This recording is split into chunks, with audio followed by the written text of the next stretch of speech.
sustainability mechanisms, and it's just coming into play now. So that's something that I'm very excited about, because we have a lot of plans moving forward with drip, and being able to launch these new mechanisms, these new use cases and functionality into drip, knowing that they're not just going to be taken advantage of or exploited by very early whales who are continuing to join the system, is very positive. So that's the 365. That's where that comes into play. If someone that comes in early, or whatever the case is, hits their max payout and they decide they want to make another deposit or another stake, they can do that and continue to earn. So it's really only limiting people who are only draining from the system. And that's where 365 comes in. Okay. Perfect. Okay, so the next thing we wanted to ask you was about the will the BR34P token need to receive network rewards also be attached to the drip, or do you expect updates in the future? Sorry. Okay, so the BREAP token, BR34P, is a fork of the REAP token, which is the first token I ever launched. I launched it about 2 years ago, and it's a reflective reward token, which essentially means when you hold it, every time someone does a transaction, there's a 2% tax on it. 1% of that tax gets distributed as rewards to all holders. Another 1% is burned. It's removed from circulation. And so the REAP token was the first token to do this. Sorry, something on the background. So the REAP token was the first token to ever do this, and now a lot of tokens have taken up that protocol, because it's really effective and it's really clean the way it does it. Now, we wanted to take this over to BSC because the fees on the Ethereum network and the congestion was really getting out of control. So we forked over to BSC and then implemented BREAP as part of the drip protocol. And the way we did this is by forcing you to hold BREAP in your wallet in order to get or receive referral bonuses. So in order to get direct referrals, you need to hold at least 2 BREAP in your wallet. And then as you hold more BREAP in your wallet, you can unlock more downline rewards, which means when you refer somebody and they refer somebody, you can access a referral bonus when it's your turn in the upline to get a bonus from that person who just did a deposit. Now, we wanted to ensure that it wasn't a referral structure that is driving capital up to the top and concentrating capital at the top. And we also wanted to ensure that it wasn't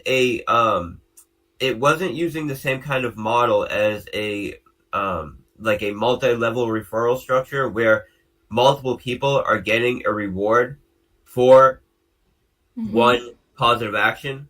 For example, someone does a deposit, the person above them gets 2%, person above them gets 4%, person above them gets 6%. We didn't want that kind of model because it becomes unsustainable. And as the system gets larger, eventually it becomes too top heavy and cannot sustain.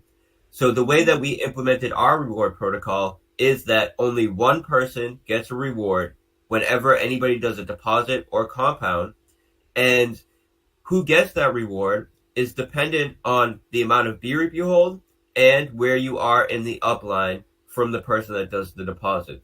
So BREAP plays an important role in drip, and it will continue to play this role. There's no plans to change the way that BREAP functions in drip, and it would have a major negative impact on BREAP if we were to change the way that BREAP is implemented in drip. So there's definitely no plans to do that, and I think that answers your question. If you want me to clarify any more, I can. Capito? O vuoi che spiega ancora? No, clear. Clear. Okay. Okay, so regarding the new web interface, Yeah. do you know more or less the date when it'll be released? Because we saw your video and we can't wait.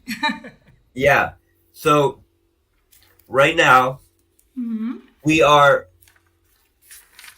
preparing for the pigs, piggy bank, and pigpen contracts that Okay. will be deployed and going live next week. Mm-hmm. We then have to do the migration of the dogs token. So we have the animal farm. The animal farm is our Okay. yield farming protocol, and it has two major tokens that are implemented in the animal farm. Mm-hmm. We were going to go live with this last Thursday, Mm-hmm. but part of our animal farm protocol is that we're doing something called collateral rehypothecation, which essentially means when someone stakes their capital on the animal farm, we then use that as collateral to lend out to PancakeSwap on the back end. Okay. This allows us to earn an additional 30 to 40% APY, which comes out to millions of dollars every month that we can pay out in BUSD rewards on our farm. The day we were going to launch, PancakeSwap announced that they were shutting down their version 1 lending protocol and forcing people to migrate over to version 2. And our Master Chef, our Dog's Master Chef contracts, were integrated into version 1. So this means we had to make a decision that day. Should we go live today and then in a week or two have to essentially put the brakes on again to do the migration? Or should we put off going live for a week or two, Mm-hmm. do the migration before we go live? That way, once we go live, we're full steam ahead and we don't have to stop and or put the brakes on in the future. We're ready to go. Okay. So because of this, we had to push that back a few weeks. But the plan for that is that next week we're going to go live with the pigs contracts, and then within 2 weeks from then we'll do the dogs migration. It takes some. So our protocols are fully decentralized, which means whenever we have to do a large migration or anything like this, it takes the full commitment and the full it's a full community effort. So the people need to send in their tokens. They need to be the ones that migrate the liquidity because we don't have access to the liquidity pool. This is for security and decentralized reasons. Okay. So this is why it's going to take a couple weeks because we're going to have to give people at least a week to send in their dog tokens. Mm-hmm. And then once we're through with that, then we can push the migration, which will just be the following week. So the UI for Drip is built. It's 100% ready to go. We even collected the testimonials because when we came up with the new Drip UI, I didn't want to look at what the standard was for DeFi projects or crypto projects. I wanted to look outside at traditional markets and who is spending the most capital and who is putting the most research into their user interface. And it's investment banks. So major investment banks like, TD Ameritrade or Charles Schwab, they're putting billions of dollars into customer research to figure out what gets people to use their products when they access the site and what gets people to access the site through search engine optimization and all of these different things that come into building a strong website. Mm-hmm. So we did a lot of research into how we should design our new UI to implement all of these features. And we've built it. So that's ready to go. And it's just a matter of us putting our attention into updating the site. Cause it's already built. It's just about pushing it to the server now. And I want it to give it its full attention when we do that. I don't want to be launching the Animal Farm contracts at the same time we're doing the Drip update to split attention like that. Okay. So essentially we're going to do over the next 2 or 3 weeks, essentially there's going to be a major thing happening every week for the next 3 weeks. We're going to have the pigs contracts launching next week. The following week, we'll have people sending in their dog tokens for the migration. The week after that, we'll be pushing the Animal Farm update. And then I can focus on pushing the UI. So there's a lot of things I want to do for Drip that are that I kind of put on the sideline so I could focus on pushing this animal farm migration. And as soon as we finish with that, I'm going to be putting my full focus back into promoting our existing platforms and pushing the next major development for Drip. And that includes a lending protocol that I'm very excited about. But the UI is already built, which means we could do that very quickly, like with a matter of weeks after Animal Farm. So that's something that I would say would be coming late next month or very early the following month. Okay. Mm-hmm. Perfect. Okay. Perfect. Yes, yes, perfect. Okay, another thing we wanted to talk to you about was the safety and the protection. Here in Italy, the wallets hackers that participate to the Project DIP are a lot. Can you confirm that you have thought of an insurance to help all those that have had this problem? Because we, on the other hand, we have opened a fundraiser that thanks to Bizza, he's our honorary member, who has unfortunately experienced himself since he's been hacked about 1,000 times. Oh no. Yeah. Yeah. But there are many wallets, so it's difficult to help everyone. So yeah, we wanted to, Yeah, exactly. So with the thing with Drip is that the way people are getting their wallets hacked or exploited really has nothing to do with the Drip protocol. It's that we have so many new users that are coming into Drip and a lot of people that are brand new to crypto that don't know some of the basic security measures that you need to take. Don't click on random links, don't download something that's supposed to help you manage something, don't share your seed phrase or your private keys with anybody. This is how people are getting their wallets exploited.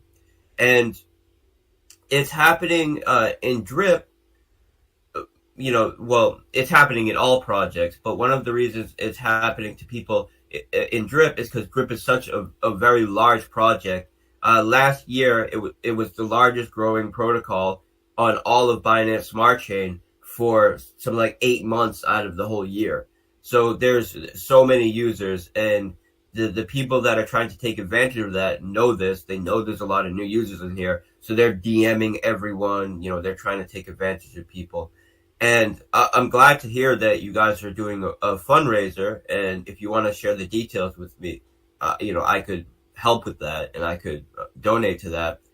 But I do have a type of protocol that we can use for security, and it would involve people paying essentially a premium when they do a deposit on the faucet contract, and everyone's premium would essentially go into essentially an insurance treasury that would build up and be able to be used to pay out if someone gets their wallet exploited.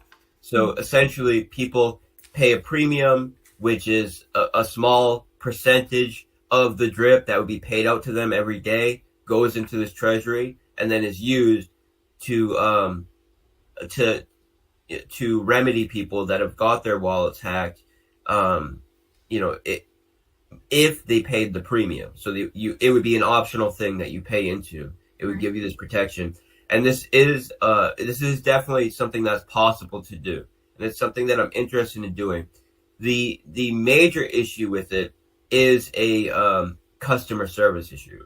So I'm interested in doing it in a way that's automated, and is secure in its own sense, meaning that someone can't just claim that they were hacked and then try to get a payout essentially that would be an unfair payout. And that is a real issue. That's not an issue having to do with Drip itself, but that's just an issue having to do with DeFi. It can be hard to essentially put an identity on a wallet and ensure that the person that did this hack, for example, is not the same user that's trying to collect the premium. So that's an issue, but it can be done. You know, one way it could be done is by freezing up the account as soon as it's exploited before funds were removed from it. But once funds are removed from the account, then it becomes an issue because the person could be claiming that they were hacked. They could remove the funds and then, you know, say they were hacked and now try to get a payout when they were the ones that removed the funds. Right. So it's a matter of coming up with a extremely solid protocol.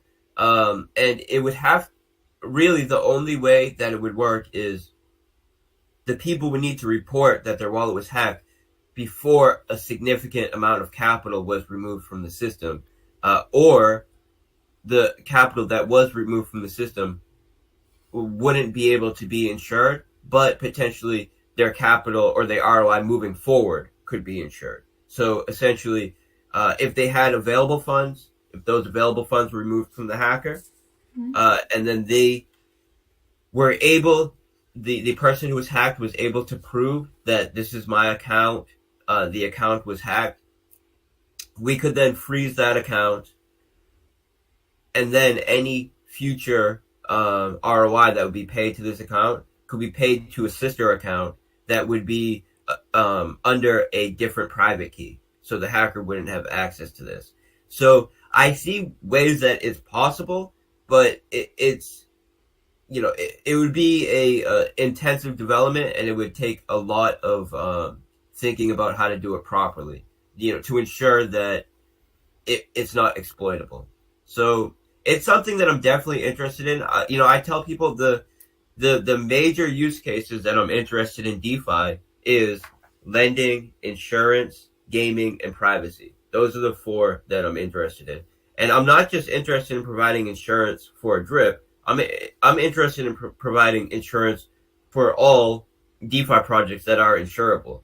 So Pancake Swap, you know, Ape Swap, these major projects that have a low risk profile that would, you know, meet the risk profile for something that could be insured. So I you know, I could see a model that could be built to that wouldn't just be drip specific, and I can also think of a model that would be specific to drip, given our ROI system. So these are things that I'm very interested in working on, and you know, it's just a matter of getting the work done. And when we finish with this animal farm migration, my main focus will be promoting and providing marketing for our existing platforms, you know, the Reap DAO, Drip Network, and Animal Farm. These are our three major platforms. And my main focus will be providing marketing promotion for them and pushing the next development for Drip. So, you know, we'll see. I'm leaning towards lending, you know, because I can think of a very cool lending protocol that I've already worked out the logic to that will allow people to essentially lend out capital to other people that are members of the Drip network and have that loan secured by the collateral in the stake of the person they lent to. So they could be insured that they're going to get paid back because the person who they gave the loan to has collateral in their Drip stake. And then the person who takes the loan essentially has a self-paying loan because the loan will get paid back through their daily ROI. So this is something that I'm extremely interested in. That is, you know, I'm certain that that's the next major thing that we're going to develop for Drip is a lending protocol. But insurance is something that's high up on the list as well, and I'm very interested in that. But for sure, give me the information about the fund that you're raising, because I'm definitely interested in that, and I can contribute to that. I feel terrible for people that were hacked, but you know, this is just something that, you know, a lot of people learned in the early days of crypto. When I first got into crypto, it was in 2012. It was Bitcoin.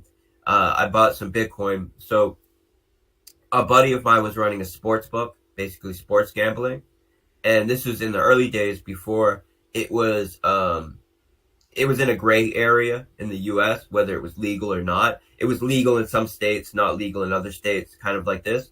So it was very hard for them to get a payment processor for people to use online, like credit or debit. So my buddy was looking for an alternative to set up their payment protocol. So I did some research for him. I found out about Bitcoin, when it was like $14. I helped him set up a Bitcoin payment portal, essentially, using a website that acted as a third party that essentially was a custodial party. So it held the wallets of everybody on the account, and then would allow people to cash in and out of the sportsbook with Bitcoin. And they were around for about a year until Bitcoin went over $100, and all of a sudden that website just disappears. And this is when I, really realized for myself, not your keys, not your crypto, right? If you don't hold the keys, if you cannot secure the keys, it's not your crypto. And thankfully, I learned this back in 2012 when it was, $14. And so, even, I even had to go through these things. And basically, unless you're kind of educated by someone that's very experienced and is going to take the time to educate you, this is a lesson that unfortunately a lot of people need to learn the hard way. And, it is what it is, kind of. Okay. So the next question are the reservoir and the whale tax. The reservoir, so this section in Italy is not very used. What can you recommend to use to help improve this project? Yeah, so I would say the main reason why the reservoir is not as used is because we don't have a referral system in the reservoir. So there's less incentive for people to talk about it and to share it with others. And also, it's a lower risk model. And people, for whatever reason, they're always interested in the higher risk, higher reward model. Especially people that are newer. And whenever you have a very large crypto project, the majority of users are going to be newer users because crypto is a new space and a new market. So the reservoir is our liquidity providing contract. It allows users to provide liquidity to Drip's native DEX and earn liquidity provider fees, which are generated through 1% of every swap. So every time someone swaps Drip for BNB or BNB for Drip, it takes 1% of this and pays it out to those in the reservoir. Also, whenever BNB comes into the reservoir, new BNB, there's a tax put on it, which goes into a vault, and a percentage of this vault pays out every day. And what this effectively does is creates time-weighted rewards for liquidity providers. And we have the largest liquidity provider reward out of any DEX, and we're the only DEX that does time-weighted rewards, which means the longer you're a liquidity provider, the larger the rewards you get. Whereas all these other DEX have it so it's only taking into account the amount of capital that you're providing. Where in ours, it's possible that someone who is providing a smaller amount of capital to the DEX could be making more money and could be making a larger portion of liquidity provider fees just based on the fact that they've been providing that liquidity for longer. And when you can address the time value of money, because this is important, something that makes people understand the time value of money very easily is if someone says, I'll give you $150 today, or I'll give you $200 next year. Everybody's going to pick $150 today, even though it's less money. That's because there is a value to time in relation to money. So the longer you provide capital and the earlier you are providing this capital, that has a intrinsic fundamental value in itself. And we represent that value through time-weighted rewards. And that's very important that we were able to implement that. And that was one of the main reasons we created our own DEX, was so we could address this this time-weighted rewards. So that, and we wanted to implement a protocol where the tax isn't being applied on buying. And to do that, we needed to whitelist our own DEX So so the reservoir has mechanics that you can't get in any other protocol for being a liquidity provider. And being a liquidity provider is known as one of the lowest risk models for generating yield. And with the reservoir, you're depositing BNB and you're getting out BNB. So you're earning yield in BNB. And this is another thing that's very rare in DeFi. Typically, you're depositing one of the major assets, and then you're getting paid out in the native asset of the platform. You know, for example of this is you're depositing BNB or USDT, and you're getting paid out in sushi, for example.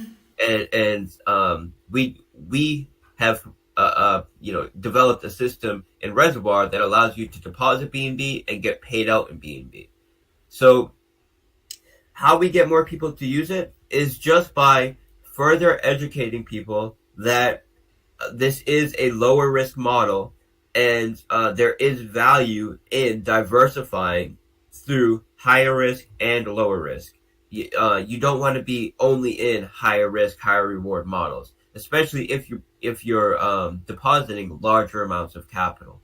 So, I would say the main thing we can do is educate people on better ways to manage their capital and the benefits that they can access through the reservoir, and also through the new UI. The new UI is designed to better educate people on the benefits of the different products on the site, get people more interested in using the products.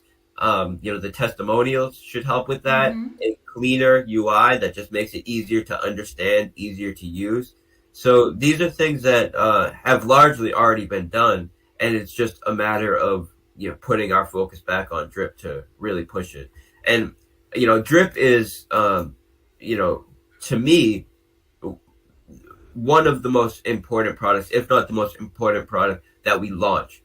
And it creates a very, very strong base. So with Drip, my motivations, because I never put a developer fee on Drip, I don't take a dime from Drip, I don't sell any Drip, I've never sold any Drip, I don't take a percentage of anything that's happening on Drip. My main motivations for Drip were to fill the demand that I saw that my friends wanted to access, and having a major promotional vehicle that can be used to build up a major investor base. And this is what the team referral structure was about. And then once we have this huge investor base created through the Drip protocol, then pushing them products that I see as having very strong fundamental value in DeFi. And that's projects that are, or products that are addressing lending, insurance, privacy, and gaming. So this was always my motivations with Drip, and I'm very, very excited to be putting my focus back on that.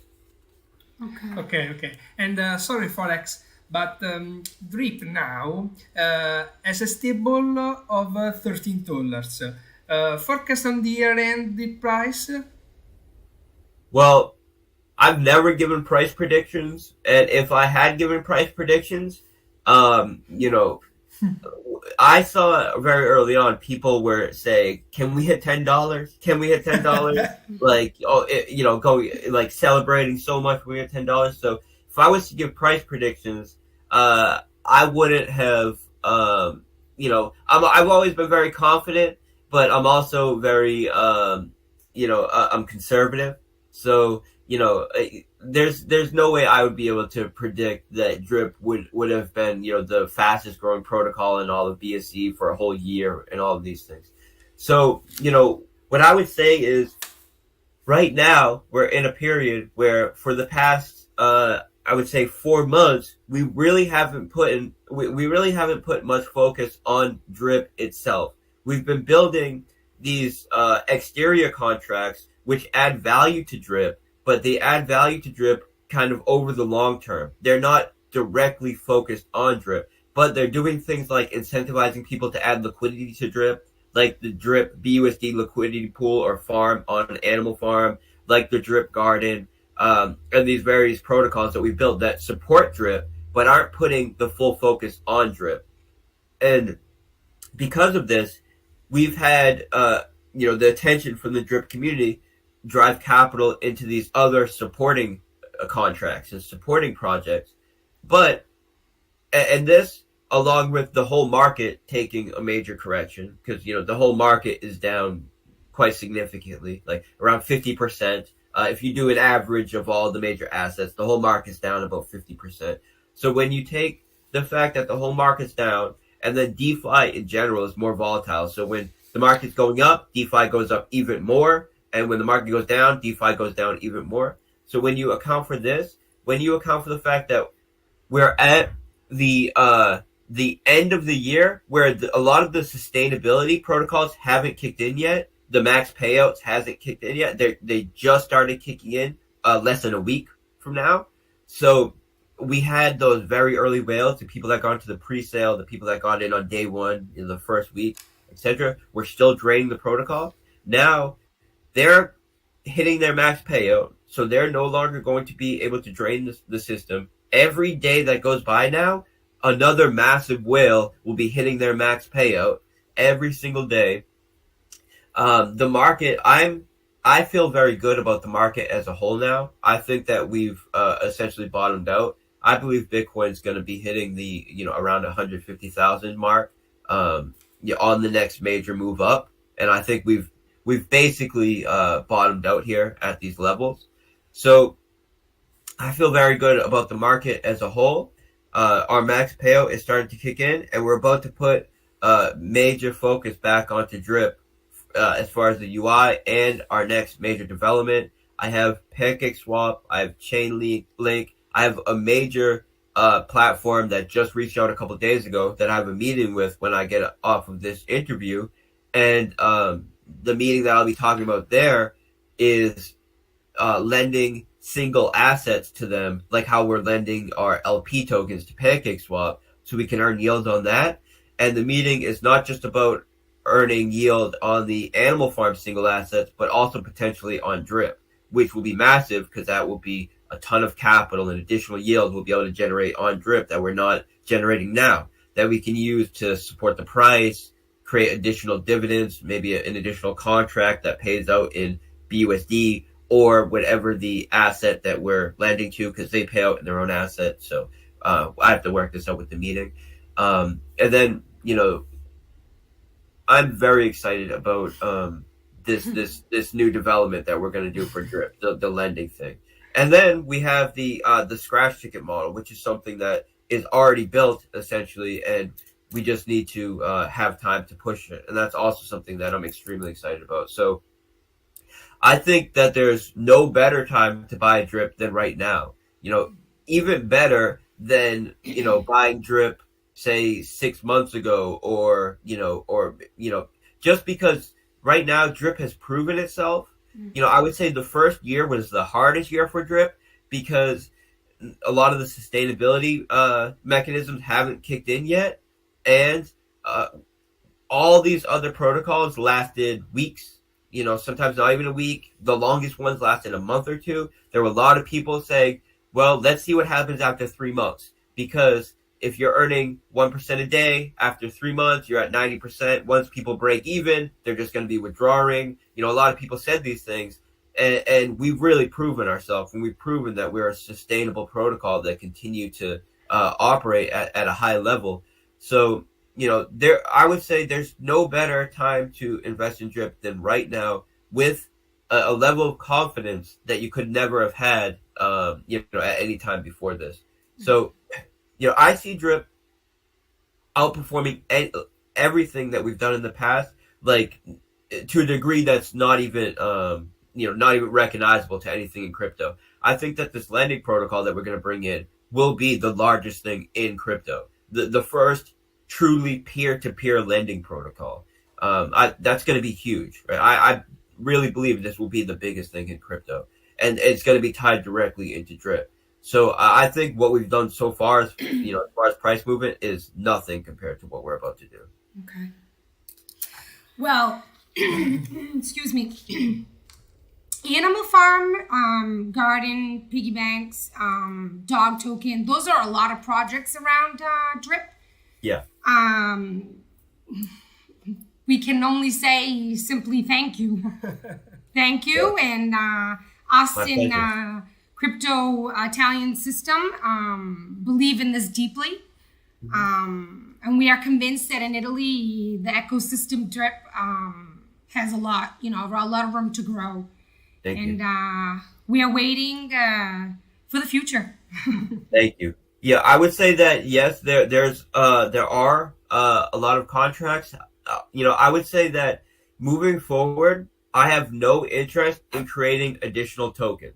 Okay. My only interest is in creating products that support our existing tokens. So there's a lot of development I want to do moving forward. I have a lot of ideas, and all of them will be tied into our existing tokens or providing use cases for other major projects. But through creating value for these other major projects, we'll have some sort of mechanism where a percentage of those tokens that are used, for example, BNB or BUSD, whatever, go as rewards to our existing products, to Drip, to Animal Farm.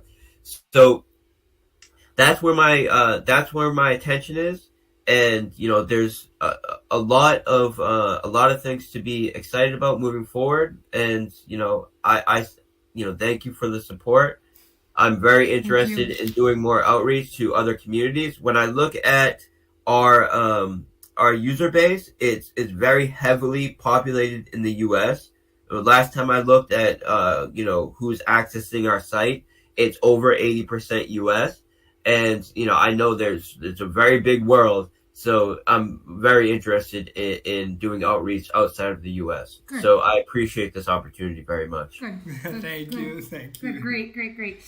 One last question.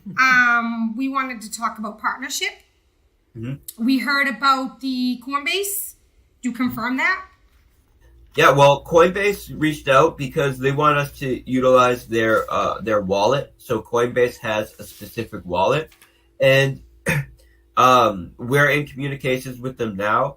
We are absolutely interested in doing that, but we're not going to do it just to do it, right? We're in negotiations with them. If we're going to implement their wallet, they need to do something for us. Either some promotion, give us access on their website, something like that.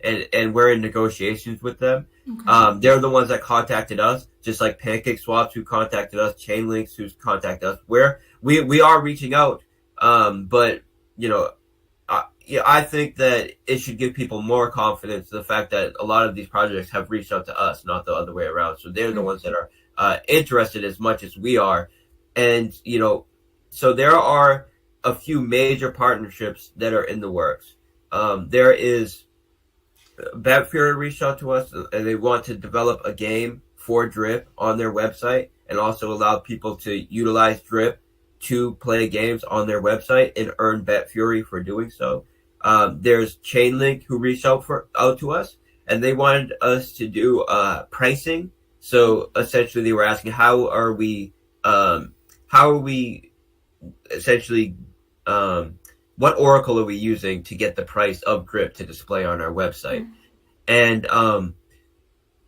so they were interested in doing something like that. I told them that there's really no need to implement Chainlink to do pricing because we have no major mechanisms which are looking to an outside oracle to figure out pricing.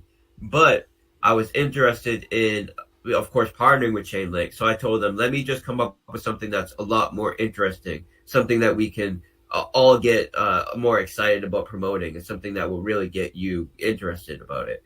So we came up with this scratch ticket model, which is amazing. It's a model that allows us to essentially take the traditional scratch ticket model, which is batches of tickets that are sold, 1,000 batch, 10,000 batches. This is the way that the traditional model works.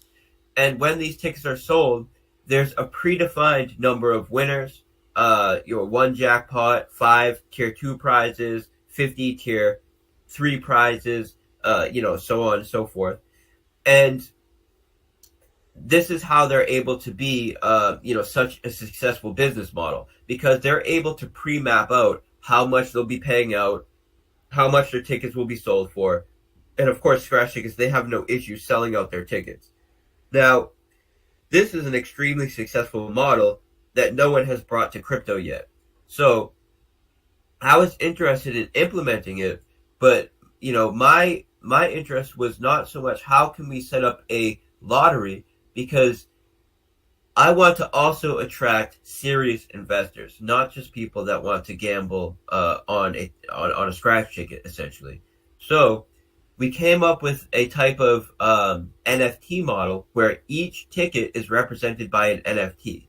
You can access this NFT on our dashboard, and it presents on the dashboard as a digital scratch ticket, which you can use your mouse to scratch, see the results instantly, see if you won or lost, unlike other lottery protocols where you have to wait a week or wait till 48 hours until the clock ticks down. And then with these other protocols, when they do derive a winner, it's only one person, and then they that one person wins. Everybody else is a loser, essentially, and that's it. They move on. Where with our protocol, we have a wide variety of prizes that you can win. There's a large number of winners, so you have much greater odds of winning.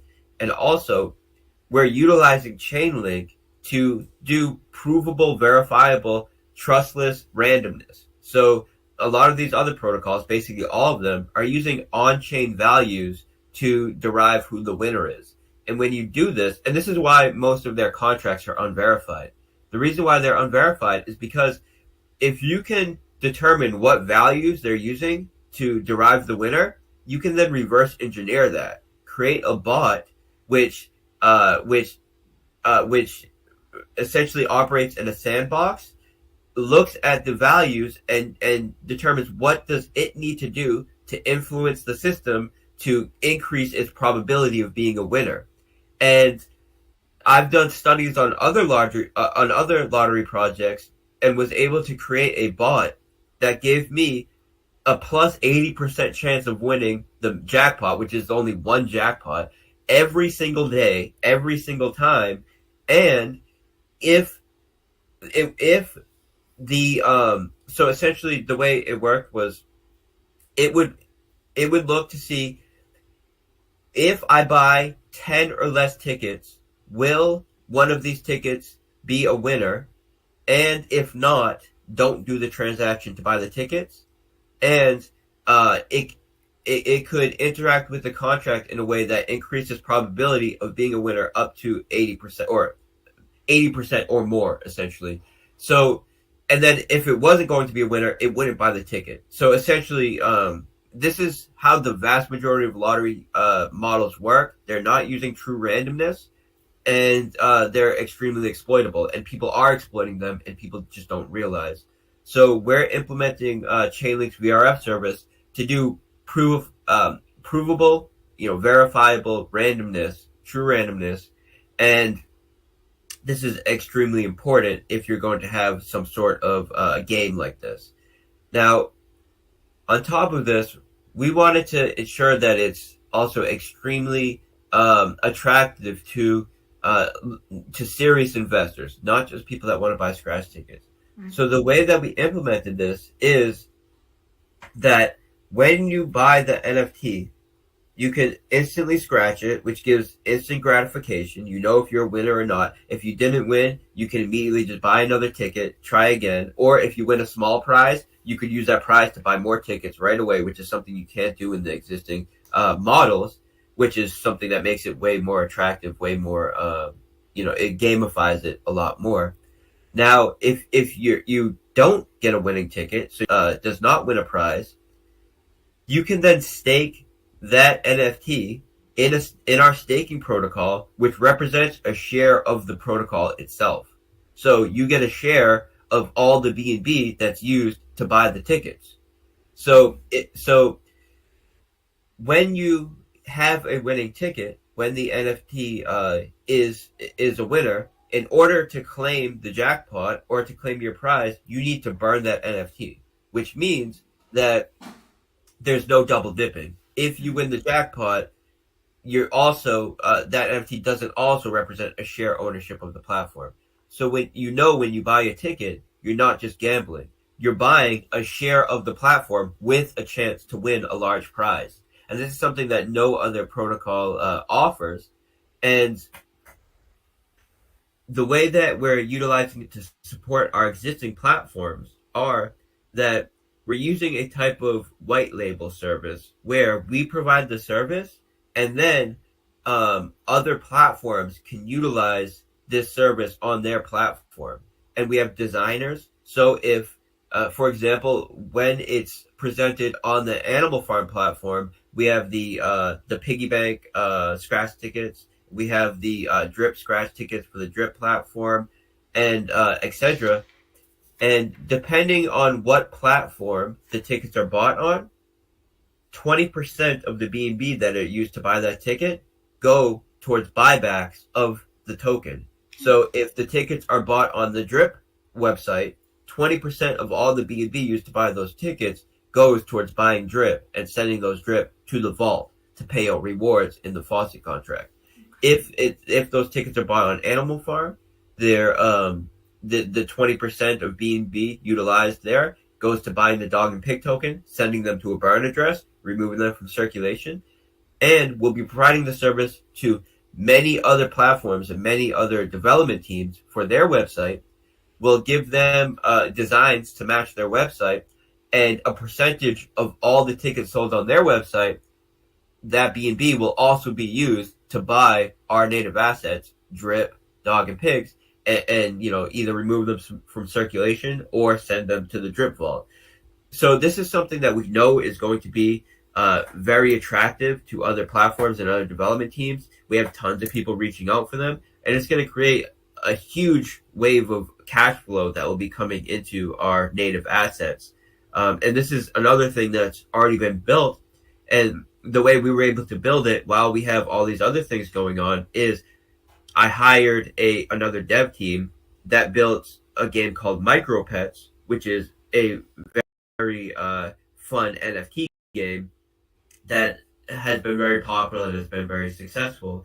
And I essentially hired them to build this model, telling them the exact functionality that I wanted, sitting down with them, going through all of it with them, and it's essentially built. So this is another thing that we'll be pushing within the next couple months. So there's so much, on the roadmap. And like I said, this is another thing that is not coming with an additional token. Right. It's just products that support our existing tokens. Okay. Well, FOREX, we wanted to thank you very much, also on behalf of the members of the Crypto team. It was an honor to have you live. Hopefully to see you soon again. And you're welcome here and all over Italy. I would love to come to Italy.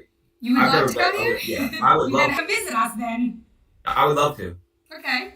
Although, so I'm very careful about protecting my identity. Right. I think that's important because of all of the regulatory changes that are coming in crypto, in DeFi. I don't want to provide, an attack vector that's, regulators could try to come after me to try to hurt the project. Right. So I'm very, very careful protecting that, but I would love to come to Italy for sure. Okay. Well, when you do come here, just think of us. Okay. Thank you.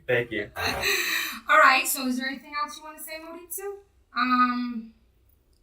There's nothing else. Thank you for having me so much. Can you please say hi to everybody, the whole team?